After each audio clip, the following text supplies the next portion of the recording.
Subscribe करें YouTube channel exam tricky को और बेल आइकन को प्रेस करें जिससे कि लेटेस्ट वीडियोस की नोटिफिकेशन आपको समय से मिले।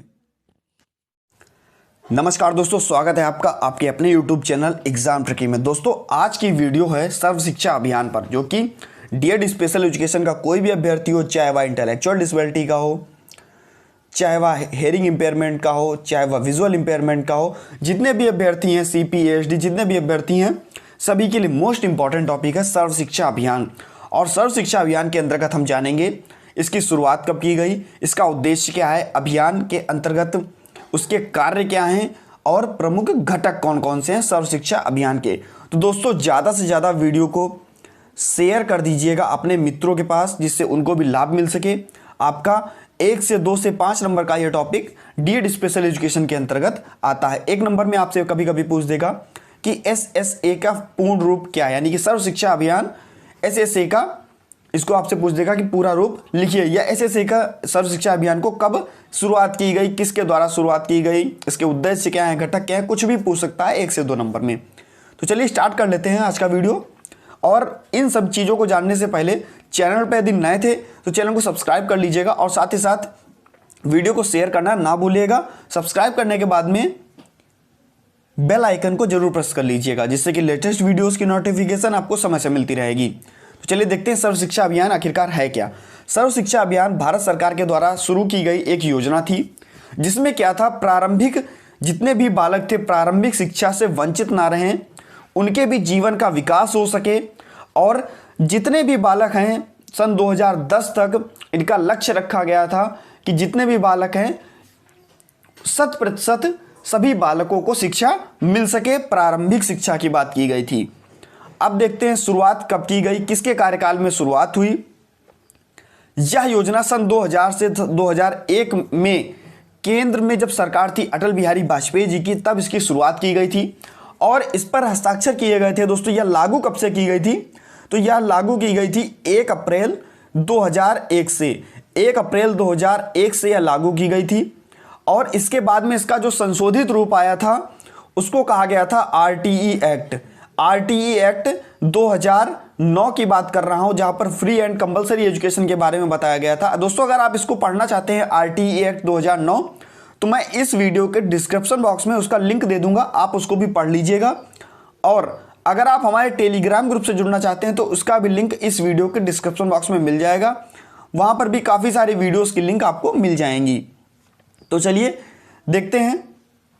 और यहाँ पर क्या था, यहाँ पर केंद्र सरकार भी भागीदारी करती है और राज्य सरकार को भी भागीदारी करनी पड़ती है, यानी कि जो भी खर्च होगा वो खर्च करेगी केंद्र सरकार और राज्य सरकार, दोनों सरकारें मिल करके खर्चा करेंगी बच्चों की शिक्षा पर, यानी कि बच्चों की प्राथमिक शिक्षा पर।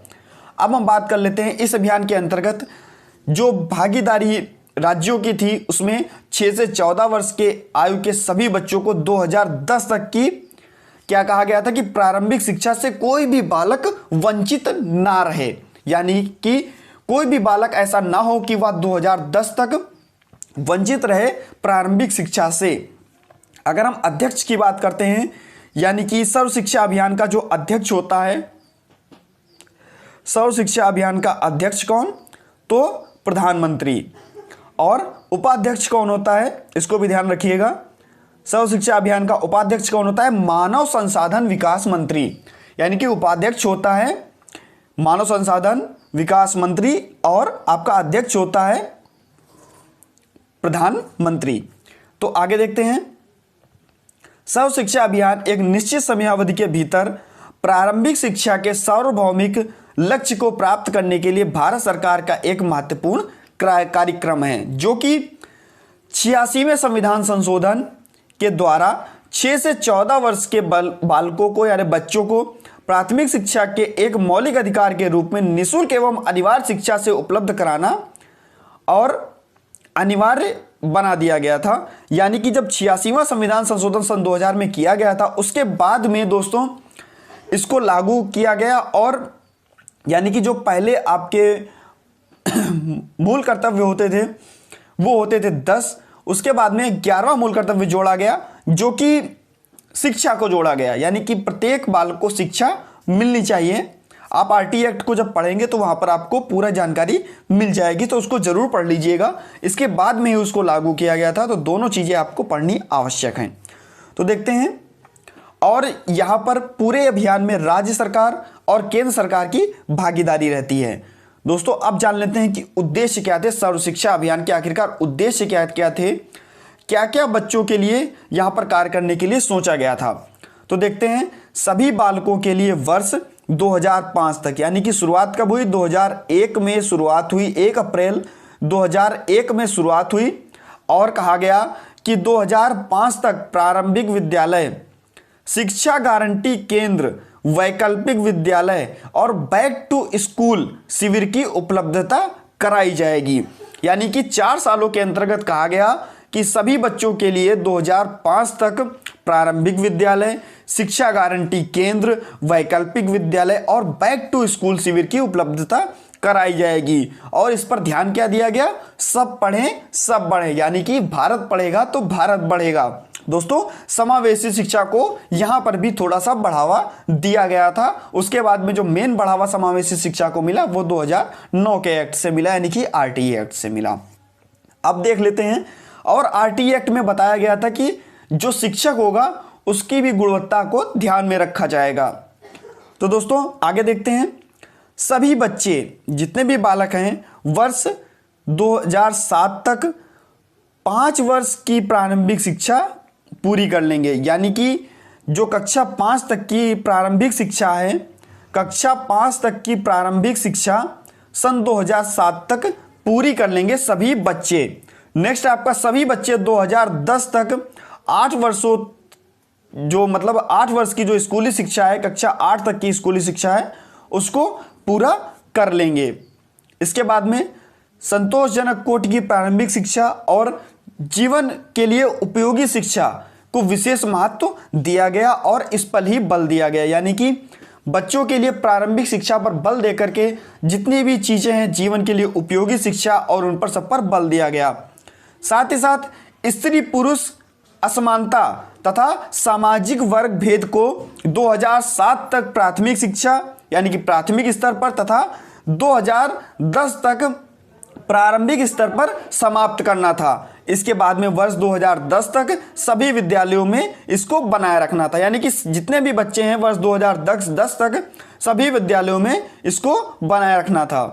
नेक्स्ट देख लेते हैं, आखिरकार सर्व शिक्षा अभियान के कार्य क्या थे। यहां पर हम जानेंगे कि केंद्र सरकार और राज्य सरकार के बीच में क्या बजट पास हुआ और किस प्रकार से उसमें जितने भी पंचवर्षीय योजनाएं लागू हुई उनके अंतर्गत क्या क्या इसमें इंक्रीज और डिक्रीज होता रहा। तो दोस्तों सर्व शिक्षा अभियान के कार्य क्या थे देख लेते हैं। प्रारंभिक स्तर पर वर्ष 2007 तक तथा 2010 तक बुनियादी शिक्षा स्तर पर सभी प्रकार के लैंगिक सामाजिक भेदभाव को समाप्त करना, यानी कि लैंगिक भेदभाव और सामाजिक भेदभाव को समाप्त करना था सर्व शिक्षा अभियान का कार्य। नेक्स्ट आपका 2005 तक सभी विद्यालयों में शिक्षा गारंटी योजना केंद्र, मैंने आपको बताया, ब्रिज पाठ्यक्रम और 6 से 14 वर्ष के सभी बच्चों के लिए इस अभियान में इसको शामिल किया गया। नेक्स्ट देख लेते हैं, सन 2010 तक की 8वीं तक की कक्षा में शिक्षा को प्रावधान देना, यानी कि जितने भी बच्चे हैं 2001 के बाद से 2010 तक वो 8वीं तक की शिक्षा प्राप्त कर लें। अब बात कर लेते हैं केंद्र सरकार और राज्य सरकार के बजट की। जितना केंद्र सरकार बजट देती है और राज्य सरकार किस प्रकार से बजट, जब इसकी शुरुआत हुई थी तब केंद्र सरकार 85 और 15 के अनुपात में बजट आता था, यानी कि केंद्र सरकार देती थी 85% और राज्य सरकार देती थी 15%। इसके बाद में जब 10वीं पंचवर्षीय योजना लागू की गई तो यहां पर बजट को कुछ इस प्रकार से किया गया, केंद्र सरकार 75% और 25% राज्य सरकार। इसके बाद में जब नेक्स्ट पंचवर्षीय योजना आई 11वीं पंचवर्षीय योजना, और 11वीं पंचवर्षीय योजना के अंतर्गत इस बजट को कर दिया गया 65 और 35 के अंतर्गत, यानी कि 65 देगी आपका केंद्र सरकार और 35 पैसा देगी आपका राज्य सरकार। इसके बाद में बात हुई 12वीं पंचवर्षीय योजना की, और 12वीं पंचवर्षीय योजना में इसको घटा करके 50-50 कर दिया गया, यानी कि केंद्र और राज्य 50-50% पैसा देगी। ऐसे ही घटता हुआ चला गया। आगे देख लेते। और यहां पर ग्रामीण क्षेत्रों में बच्चों को कंप्यूटर शिक्षा की भी बात की गई और 100% सफल बनाने के लिए इस पर जोर भी दिया गया। नेक्स्ट आपका सर्व शिक्षा अभियान के घटक, और दो चीजें यहां पर मोस्ट इंपॉर्टेंट लगा लीजिएगा। आपके पेपर में जितने भी स्टूडेंट आईडी के हैं, इंटेलेक्चुअल डिसेबिलिटी के हैं, तो पेपर में आपसे दो फुल फॉर्म्स पूछ लेता है, बीआरसी और सीआरसी की, यानी कि ब्लॉक रिसोर्स सेंटर और सीआरसी की क्लस्टर रिसोर्स सेंटर। कभी कभी आप ध्यान देते हैं कि सीआरसी में आप लोग लिख देते हैं कंपोसाइट रीजनल सेंटर, तो कोई दिक्कत नहीं है, आप लोग जो आपको याद है वो आप लिख सकते हैं। तो बीआरसी का क्या होता है? बीआरसी पर दोस्तों पुस्तकें बांटी जाती हैं, ड्रेस का वितरण किया जाता है, प्राथमिक जो चीजें हैं, जूते का वितरण किया जाता है, जितनी भी प्राथमिक बच्चों के लिए खान पान का वितरण है वो बीआरसी पर किया जाता है। अब बात होती है सीआरसी, यह भी एक घटक है। नेक्स्ट नागरिक कार्य।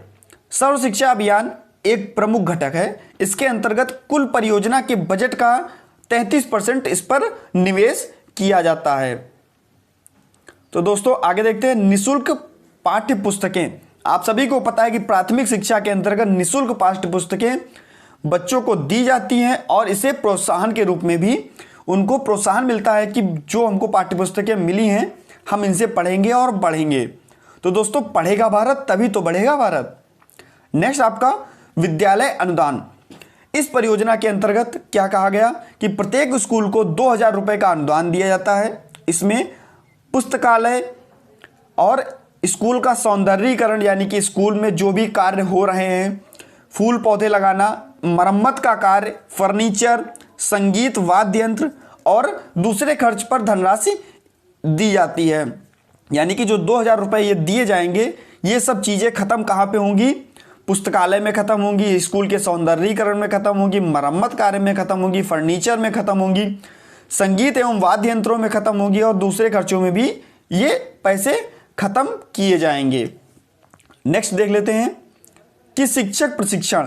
सर्व शिक्षा अभियान योजना के अंतर्गत सफलतापूर्वक लागू करने के लिए शिक्षकों को प्रशिक्षण की आवश्यकता है और नए नए पाठ्यक्रम तथा प्रशिक्षण देना, परीक्षा सुधार, ग्रेडिंग प्रणाली, इन सभी पर विशेष ध्यान दिया गया और बच्चों को आगे बढ़ने में जिससे कि मदद मिल सके, साथ ही साथ समावेशी शिक्षा पर भी ध्यान दिया गया। तो दोस्तों इस प्रकार से आज आपका जो टॉपिक था सर्व शिक्षा अभियान, ये समाप्त होता है। अगर आप आरटीई एक्ट इसके बाद में लागू किया गया 2009 जिसको आप लोग बोलते हैं, और आरटीई एक्ट जब लागू किया गया था तो वह 1 अप्रैल 2010 से लागू किया गया था, लेकिन RTE act free and compulsory education को 2009 के एक्ट से हम जानते हैं। अगर आप इसको पढ़ना चाहते हैं तो वीडियो को डिस्क्रिप्शन बॉक्स में मैंने उसका लिंक आपको दे दिया है, आप लोग उसको पढ़ सकते हैं। मिलता हूं दोस्तों नेक्स्ट वीडियो में कुछ नए टॉपिक के साथ और नई जानकारी के साथ। बने रहिए हमारे साथ। धन्यवाद दोस्तों।